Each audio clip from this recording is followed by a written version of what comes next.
염증 노화 관리 되게 복잡해 보이지만 핵심 원칙 몇 가지만 잡으면 방향이 명확해집니다. 첫 번째, 일단 목표를 정해야 돼요. 왜 건강해야 하나? 두 번째로는 데이터를 보면 됩니다. 정기 점검. 세 번째 단계는 제일 중요한 영향을 미치는 염증을 방치하면 건강에 어떤 심각한 영향이 있는 건가요? 우리가 흔히 염증 그러면 아프고 붓는 거 이것들을 생각할 수가 있는데요. 여기서 말하는 염증은 그런 급성의 염증을 의미하는 게 아닙니다. 우리가 주목해야 될 것은 눈에 띄지 않는 붓거나 부는 게 아닌 아픈 게 아닌 그런 낮은 강도의 만성 염증입니다. 이 염증은 급성 염증 같은 경우에는 열이 나거나 붓거나 아프거나 한데 이 만성 염증은 아프지도 않고 검사를 해도 큰 이상이 없을 수가 있어요. 그리고 컨디션이 예전 같지 않나? 뭐 이렇게 생각할 수 있어요. 근데 문제는 이미 이 단계에서는 세포 내 환경은 변하기 시작했다는 거죠. 우리가 가장 먼저 느끼는 그 증상은 피로입니다. 염증이 지속되게 되면 면역계가 계속 그 알람 상태를 유지하게 되는 거거든요. 그러면 이 면역 반응이 에너지를 쓸데없는 데 많이 쓰고 있는 거예요. 그렇게 되면 피로하거나 자도 개운하지 않고 오후가 되면 급격하게 떨어지는 체력 등이 있습니다. 그래서 이 단계에서 뭐 내가 나이가 들어서 그렇지 이렇게 넘길 수가 있는데 실제로는 염증이 에너지 시스템, 면역계 에너지 시스템을 잘못 쓰고 있을 가능성이 있어요. 두 번째로는 회복력이 떨어지는 거죠. 그래서 운동 같은 경우에 옛날에 하루면 회복되는데 회복이 안 되고, 그다음에 감기 걸려도 예전엔 금방 나았는데 낫지도 않고, 그다음에 스트레스를 받아도 뭐 옛날엔 며칠이면 괜찮아졌는데 지금은 회복이 잘 안 되고, 그래서 운동하는데 오히려 근육통이 생겼는데 이게 오래 간다든지, 상처가 났는데 뭐 잘 안 낫는다든지, 그다음에 감기 걸렸는데 컨디션 회복이 늦어졌는지, 이런 회복력이 가장 무너지는 거죠. 그다음에 이제 세 번째로는 혈관 기능이 떨어지게 되면 이제 그 염증 혈관 내피, 혈관의 그 안을 싸고 있는 내피가 손상되게 되면 이제 미세순환이 감소되게 되고 손발이 차갑고 뭐 두통 이런 것들이 나타날 수가 있습니다. 그다음에 네 번째로는 이제 대사가 불균형이 있는데 인슐린 저항성으로 인해서 혈당이 변동되게 되고 식후에 막 졸리고 복부 지방 증가하게 되고 체중이 잘 안 빠지고, 건강검진 수치에서 정상일 수도 있는데 이미 몸은 그쪽으로 가고 있을 그런 부담을 받고 있는 상태일 수가 있어요. 이제 뇌 기능도 변화되는데, 이제 뇌가 염증으로 인해서 영향을 받게 되면은 이제 집중력이 저하되게 되고 브레인 포그라고 해서 뭔가 안개 낀 느낌, 그 다음에 감정의 기복도 막 왔다 갔다 하고 약간 우울해지고 짜증 많이 나고 잠도 못 자고 뭐 이런 것들이, 수면의 질이 저하되는 거, 이런 것들이 생길 수가 있어요. 그래서 이게 단순히 기분 문제가 아니라 신경계가 염증신호에 노출된 거일 수가 있습니다. 그 다음에 이것들이 이제 조금 오래가 되면 이제 근감소증, 동맥경화, 경도인지 장애부터 해서 치매, 당뇨, 심혈관 이런 것들의 위험이 증가가 될 수가 있습니다. 그래서 이 염증, 만성 염증 노화가 무서운 이유는 크게 아픈 신호로 시작되는 것이 아니라 뭔가 이렇게 조금씩 일어나게 되는데, 이게 왜 위험하냐면 이거를 나의 탓으로 생각하고 그냥 덮어두고 뭐 그다음에 그냥 병이 있으면은 약을 먹어서 그냥 대충 수치가 좋아지고 그러면 이제 그냥 그 내 증상이 가려지는 거죠. 그렇게 되면 결국에는 추후에는 병이 고착화될 수 있고, 그래서 이 염증은 증상보다 먼저 방향을 바꾸는 것이 필요합니다. 일상에서 염증을 관리하기 위해 가장 먼저 바꿔야 할 습관은 무엇인가요?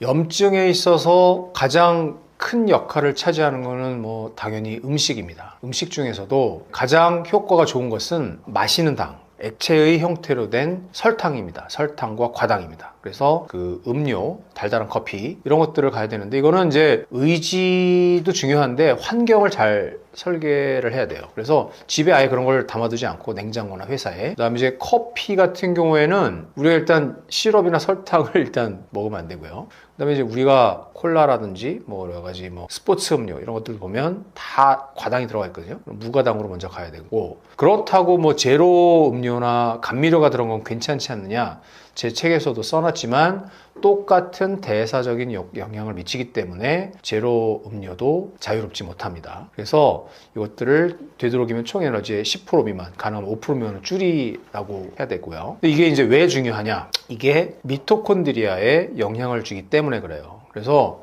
우리가 그 삶의 그 어떤 리듬은 에너지로 봐야 되는데, 에너지 문장으로 봐야 되는데, 우리가 많이 먹고 뭐 움직이지도 않고 잠도 잘 못 자고 이렇게 되면 이 미토콘드리아 당과 인슐린과 그 미토콘드리아에 이루어진 연료의 흐름이 결국에는 균형이 깨지게 되고 그렇게 되면은 이제 노화가 진행되는 것이죠. 그래서 우리는 그 신호의 중심에 당, 인슐린, 미토콘드리아를 생각해야 됩니다. 운동만으로 염증을 관리할 수 있을까요? 네, 운동은 매우 중요하죠. 근데 운동만 한다고 모든 게 해결되지는 않습니다. 아까도 말씀드렸다시피 음식과 스트레스, 음주, 흡연 이런 것들이 다 영향이 있죠. 운동 같은 경우에는 최소 기준은 잡아두는 게 좋아요. WHO에서는 주당 중강도를 150분에서 300분, 고강도를 75분에서 100분 그걸 권고하기도 하는데 여기서 우리가 생각해야 될 것을 운동을 자꾸 여러분들은 살 빼기로만 생각을 합니다. 운동을 해서 살 빼야 되지 않느냐. 하지만 이제 우리가 염증 관리 측면에서 운동은 미토콘드리아의 수를 늘리고 미토콘드리아의 품질 관리를 하고 그다음에 혈당의 파동을 늦추고 면역을 안정화하는 것으로 봐야 됩니다. 그래서 우리가 이제 미토콘드리아라는 게 우리의 진화에 있어서 굉장히 중요하고 미토콘드리아의 품질 관리가 제대로 되지 않으면 염증 경로를 자극하게 되고 그다음에 이 미토콘드리아 염증이 노화의 매우 중요한 축이다. 그리고 우리의 노화에 있어서 그 가장 핵심적인 조절자다. 이런 것들을 많이 얘기했죠. 그래서 다시 말씀드리지만 미토콘드리아, 인슐린, 염증 이 삼각형은 굉장히 그 우리 대사 늙음의 속도 이런 거에 있어서 굉장히 중요한 지도입니다. 그래서 이것들을 잘 관리해야 되고 그래서 이제 여러 가지 그 지구력 훈련 특히 이런 것들이 근육의 미토콘드리아의 품질을 올릴 수 있다는 보고들이 있고 그다음에 이런 운동을 하게 되면 만성염증 감소와도 연관된다는 얘기들이 아주 많습니다. 염증 조절을 위해 원장님께서 꼭 지키는 생활 습관 있으신가요? 저는 솔직하게 말하면 운동만큼 중요한 걸 하나 꼽으라고 하면 수면이죠. 잠을 잘 자야 됩니다. 대개 현대인들은 수면의 질이 많이 깨어져 있어요. 그래서 제가 이제 면역 치료를 받으시는 분들의 수면의 질을 평가하는 피츠버그 수면 스케일을 보게 되면 수면의 질이 나쁘다고 대답하시는 분들이 상당히 많아요. 근데 이 수면의 질이 깨지고 그러면 일단은 우리 대사적인 것도 많이 영향을 미칩니다. 그리고 이제 수면의 가장 중요한 건 우리 몸이 회복되는 그 시간인데 이 회복 시스템이 제대로 작동하지 않게 되는 거죠. 수면의 시간의 기준으로는 성인에게 하루 7시간 동안 자야 된다는 그런 그 학회 권고가 있긴 하지만 사람마다 차이가 있을 수가 있습니다. 하지만 이제 운동선수도 마찬가지고 일반 성인에게 있어서도 수면의 결핍 그로 인한 수면의 빚진 상태 이런 것들을 해소하는 게 굉장히 중요하고요. 그러려면 본인의 환경을 잘 다듬어야 됩니다. 그리고 특히 스마트폰을 조심해야 되죠. 그 다음에 제가 조금 많이 제 책에도 얘기했지만 강조하는 게 사우나입니다. 사우나는 특히 이제 핀란드에서 나온 연구가 아주 좋은 연구가 있습니다. 그래서 주 4회에서 7회를 한 사람과 주 1, 2회나 안 하는 사람과 비교했을 때 그 심혈관으로 인한 사망의 위험 빈도가 2배 차이가 났어요. 그 얘기는 이 사우나는 물론 운동을 하지 않지만 뭔가 심혈관계에 굉장히 좋은 역할을 할 수 있습니다. 하지만 이것은 이제 인과를 확정하는 임상시험이 아니고 그다음에 또한 이것들은 개인 여러 가지 고혈압이 있다든지 심장 질환이 있는 분들 같은 경우에는 위험할 수도 있으니까 무조건 하시면 안 되고요. 이제 이거는 그 개인의 환경에 맞춰서 적절하게 하시는 게 중요하고 조금씩 늘리는 게 중요합니다. 여하튼 그 운동이 아까 말씀드렸다시피 엔진의 튜닝이라면 수면은 정비 시간이기 때문에 뭔가 줄기세포 수리하는 팀이 교대 근무를 제대로 하려면 수면으로 인한 정비 시간 그리고 사우나로 인한 적절한 자극 이것들이 중요하다고 생각합니다. 일상에서 적용할 수 있는 염증 관리 원칙이 있다면 어떻게 정리할 수 있을까요? 염증 노화 관리 요거에 대해서는 되게 복잡해 보이지만 실제로 핵심 원칙 몇 가지만 잡으면 방향이 명확해집니다. 첫 번째, 일단 목표를 정해야 돼요. 왜 건강해야 하나? 그러면 10년 뒤에 나의 모습은 어떨까? 나는 어떻게 살고 싶은가? 나는 누구와 어떤 일상으로 살고 싶은가? 이 목표를 잘 설정을 해야 됩니다. 두 번째로는 생각할 필요가 없는 거예요. 우리는 데이터를 보면 됩니다. 그래서 정기 점검, 특히 3개월에 한 번, 힘들면 6개월에 한 번 정도는 내 대사, 염증, 여러 가지 그 지표를 봐야 됩니다. 특히 공복 혈당, 당화 혈색소, 그다음에 중성지방과 HDL의 비율, 그다음에 염증 기운이 있다면 고감도 CRP 이런 것들을 잘 봐야 되죠. 그 외에 요산, 호모시스테인, 페리틴 레벨을 잘 봐야 되고요. 그다음에 이제 내 기능, 손 힘, 보행 속도, 체성분 이런 것들 아까 말씀드렸다시피 노쇠와 관련된 지표로 주기적으로 체크하는 게 굉장히 중요합니다. 그다음에 이제 세 번째 단계는 일단은 여러 가지 지표를 통해서 데이터를 통해서 뭔가 내가 정리를 해야 되겠다라고 생각하면 일단 제일 중요한 영향을 미치는 것이 식단이라고 했죠. 그래서 식단 중에서 백해무익한 그러나 쉽게 고칠 수 있는 여러 가지 음료, 설탕이 들어간 음료, 과당이 들어간 음료를 아예 빼버려야 되고, 그다음에 정제 탄수화물의 빈도를 줄이고, 그다음에 디저트, 사람이 살면서 안 먹을 수 없는데 그것을 디저트로 식후에 먹는 것으로 먹는 순서를 바꿔야 되는 거, 이런 것들이 중요합니다. 그다음에 네 번째로는 적당한 근육과 운동 그리고 수면으로 회복력을 만들어야 됩니다. 그래서 이 우리 몸속에 줄기세포가 있는데 어렸을 때는 많았던 줄기세포가 점차 고갈이 됩니다. 노화의 중요한 특징 중 하나 고갈. 줄기세포가 없어지는 게 아니에요. 줄기세포의 환경이 안 되기 때문에 얘네들이 재생이나 회복을 하는 데 쓰지 않고 비상근무를 자꾸 하게 되니까 이 만성염증이 중요하다는 얘기를 한 겁니다. 그래서 비상근무 체제로 얘네들을 헛되이 쓰지 말고 정비 업무를 하게 만드는 것, 이것이 우리 몸을 건강하게 만드는 네 단계라고 볼 수 있겠습니다. 몸속 염증 싹 사라지게 하는 습관에는 무엇이 있나요? 근데 몸속의 염증을 싹 사라지게 한다. 염증을 사라지게 하는 가장 핵심적인 이야기는 저는 염증을 만들지 않는 환경을 회복하는 습관이다. 이렇게 이야기를 드리고 싶어요. 그러면 그 염증을 만들지 않는 그런 습관, 저는 첫 번째 체온 유지 습관이다라고 생각을 합니다. 그래서 암을 포함해서 대사성 질환의 모든 시작점이 저체온에서부터 시작을 합니다. 체온이 떨어지게 되면 우리 몸 안에 대사 능력이 떨어지고 전부 다 웅크리고 쌓아놓게 되죠. 이제 이것이 결국 몸 안에 만성 염증이 생겨나는 출발점이기 때문에 항상 좀 따뜻한 음식을 먹고 냉음료를 제한하고, 그리고 여러 가지 그 하체 쪽에 냉기가 생겨나지 않도록 조격을 한다든가 반신욕을 한다든가, 또는 이제 잠을 잘 때도 수면 양말을 신는다든가 해서 특히 발에 따뜻하게 만드는 이런 것들을 생활 속에서 가져가면서 체온을 유지하는 습관을 들이는 것을 우선 첫 번째 꼭 강조드리고 싶고요. 네, 두 번째는 혈당 변동의 최소화. 그러니까 이 모든 대사성 질환의 시작이 당으로부터 시작이 된다라고 얘기할 정도로, 당이 우리 몸의 에너지원이면서도 이것이 사용되지 못하고 혈관 안에서 돌아다니게 되면 여러 가지 혈관 손상뿐만 아니라 우리 세포를 굶주리게 만드는 이러한 역할로 만들어지는 것이 우리가 당뇨라고 이야기를 하는데, 바로 이 당뇨의 원인이 되는 혈당 변동. 그래서 순간적으로 당이 올라가죠. 순간적으로 당이 올라가게 되면 우리 몸의 췌장에서는 당을 배달하려고 하는 인슐린을 만들어서 내보냈는데도 불구하고 당이 급격하게 증가가 되니까 췌장에서는 엄청난 양의 또 인슐린을 만들어내게 되고, 인슐린을 만들어내서 이것을 처리를 했는데 보니까 금방 당이 떨어집니다. 그래서 당이 쭉 떨어지게 되면 췌장에서는 인슐린을 만드는 걸 중단을 하죠. 그래서 췌장이 꾸준하게 인슐린을 만들어내는 것이 아니라 같이 엄청나게 많이 만들어냈다, 쭉 떨어졌다, 만들어냈다, 떨어졌다 하고 이제 하는 이 변동, 롤러코스터를 타는 것을 우리는 혈당 스파이크라는 용어를 사용해야 하는데, 바로 이런 혈당 스파이크가 일어나게 만드는 그런 음식들이죠. 정제당, 밀가루, 그 다음에 야식, 이런 것들은 바로 염증 신호를 일으키는 아주 대표적인 그런 원인이 되기 때문에 이제 이런 혈당 스파이크가 일어나지 않는 식생활을 했으면 좋겠다. 그래서 식이섬유나 단백질이라든가 이런 것들을 먼저 먹고, 가급적이면 정제된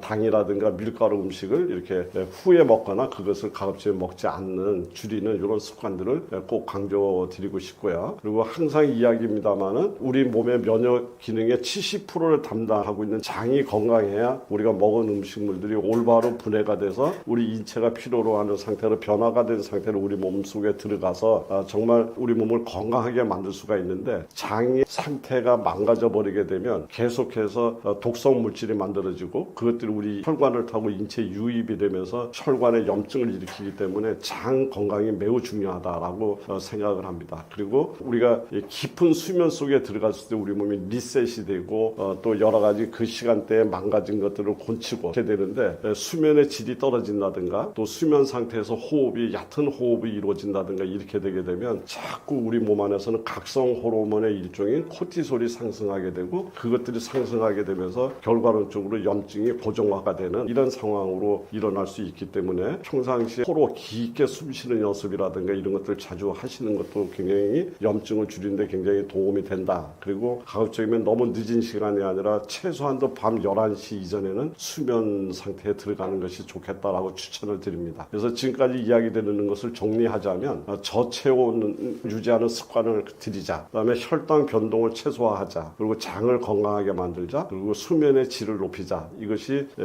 염증을 꺼주는 아주 핵심적인 스위치가 된다. 이렇게 이야기를 드릴 수 있겠습니다. 약이나 보조제에 의존하지 않고도 일상 음식만으로 몸속 염증과 혈관 건강을 동시에 관리할 수 있나요? 충분히 가능하죠. 제가 이제 평상시에 지금까지 쭉 해온 것이 바로 이제 물론 약이라든가 이런 것들은 무시했다는 개념이 아니라 우리는 근본적으로 음식이 아니고서는 우리 몸을 염증이라든가 혈관 건강을 지킬 수가 없죠. 그래서 항염, 우리 몸 안에 염증을 생기지 않게 한다든가 혈관을 보호한다든가 이것이 결국은 음식이 갖고 있는 하나의 공통점이고 핵심 능력이라고 이야기를 할 수가 있습니다. 음식 속에는 뭐 우리 많은 분들이 알고 있지만 폴리페놀, 플라보노이드, 칼륨, 나트륨, 마그네슘, 아연 이런 미네랄이 굉장히 균형이 잡혀져 있고요. 혈액의 점도라든가 이런 것들을 굉장히 점도를 묽게 만들고 또 산화 스트레스를 완화시키고 이런 것들이 결국은 음식을 통해서만 얻어질 수 있는 거기 때문에 저는 음식이 매우 중요한 1차 치료 뭐 이런 병이 걸리지 않게 하기 위한 핵심 방향이 돼야 된다라고 생각을 합니다.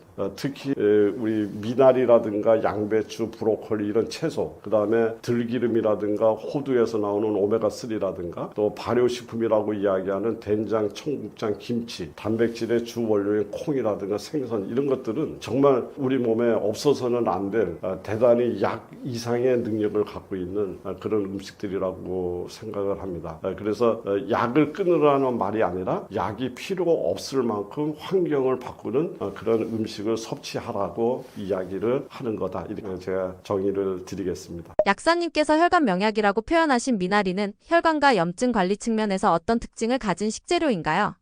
이제 미나리는 채소의 왕이다라는 이야기를 제가 이제 왕이라는 명칭을 줬는데 그거는 왜 그러냐면 우리 인체에서 생겨나는 염증 그리고 모든 만병의 시작이라고 얘기하는 혈관 건강 그다음에 우리 몸 안에 여러 가지 독소를 누적시켜서 몸의 기능을 떨어뜨리는 이런 독소 축적을 해독할 수 있는 능력 이제 이래서 염증 혈관 해독 특히 이 미나리처럼 물속에서 사는 식물들은요, 콩나물이라든가 숙주나물이라든가 미나리 연근들은 전부 물속에서 살면서 그 물을 버리고 해독하고 또 물속에서 살아남기 위해서 강력한 생명력을 지니고 있는 이런 공통된 특징들을 갖고 있는데 그 중에서 특히 미나리는 혈관의 염증을 진정시키는 아주 매우 뛰어난 능력이 있는 물질로 알려져 있습니다. 특히 그 미나리에 있는 캠페롤이라든가 케르세틴이라든가 아피게닌이라고 하는 식물 영양소는 혈관 내 염증을 없애주는데 매우 뛰어난 능력이 있고요. 그리고 혈관 내피를 보호하는 그래서 혈관의 탄력을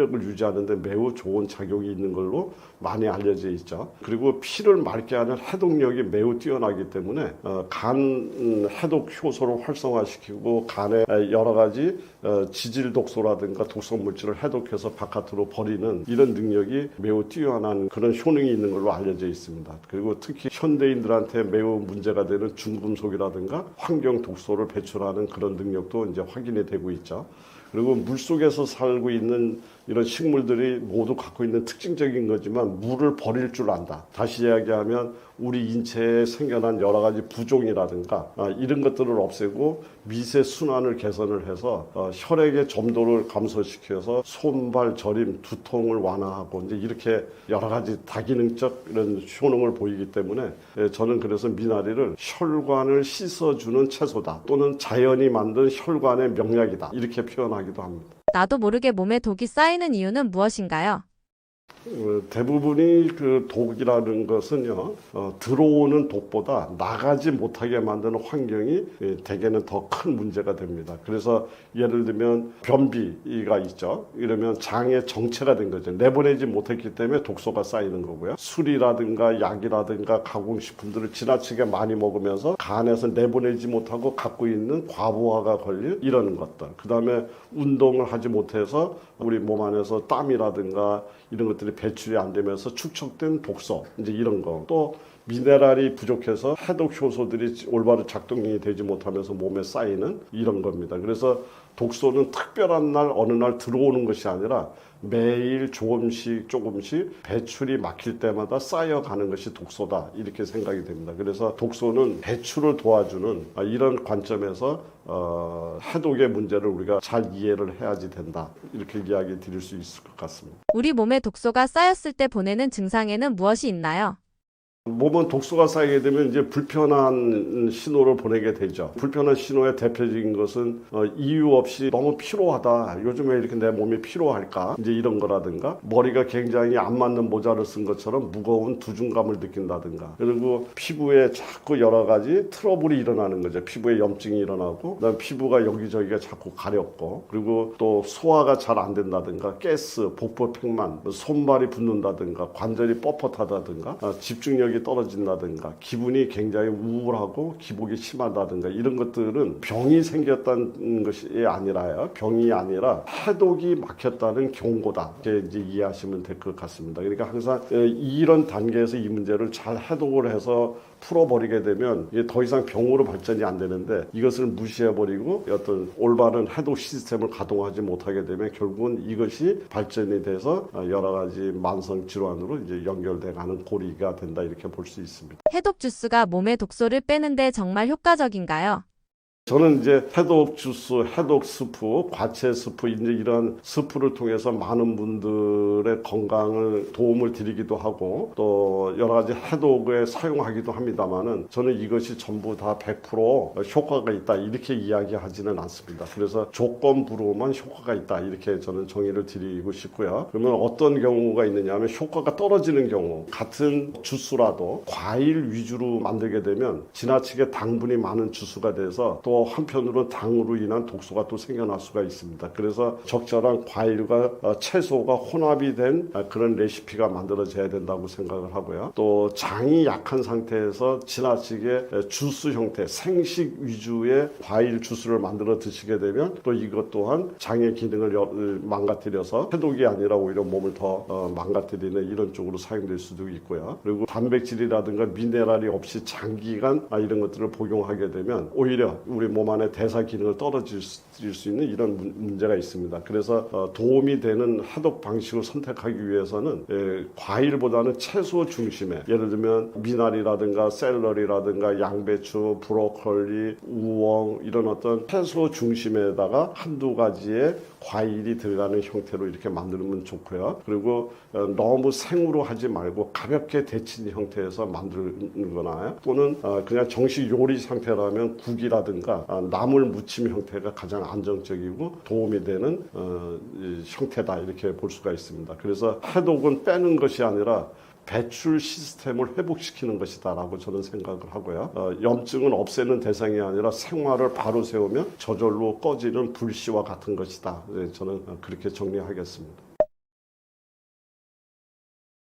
지금은 우리 많은 사람들은 초고령화 사회라는 표현을 써서 이야기를 하고 있습니다. 그래서 초고령화 사회는 우리한테, 현대인들한테 찾아온 축복의 이야기인가 아니면 재앙인가라는 이런 부분에서 저는 이제 고민을 하고 그 부분에 대해서 생각을 참 많이 하는데요. 이 누구나 막론하고 태어나게 되면 생로병사라고 하는 이 숙명적인 일을 겪는데, 지금 현대인들은 초고령화 사회가 되면서 생로병, 다음에 돌봄이라는 단계를 거쳐서 사로 가는 정말 현대인들은 돌봄이라고 하는 이런 단계를 하나를 더 숙명적으로 받아들이고 있습니다. 이 돌봄이라고 하는 단계는 현대인들이 갖고 있는 정말 겪지 말아야 될 우리 삶의 과정 중에 하나라고 저는 생각이 되는데요. 이 돌봄의 단계에서 많은 분들이 우리 어머니, 아버지가 그 돌봄의 단계에서 사라지고 가족관계가 붕괴가 되는 이런 것들을 사실은 우리 주변에서 목격하고 있는 그런 단계입니다. 그래서 저는 이렇게 제안하고 싶습니다.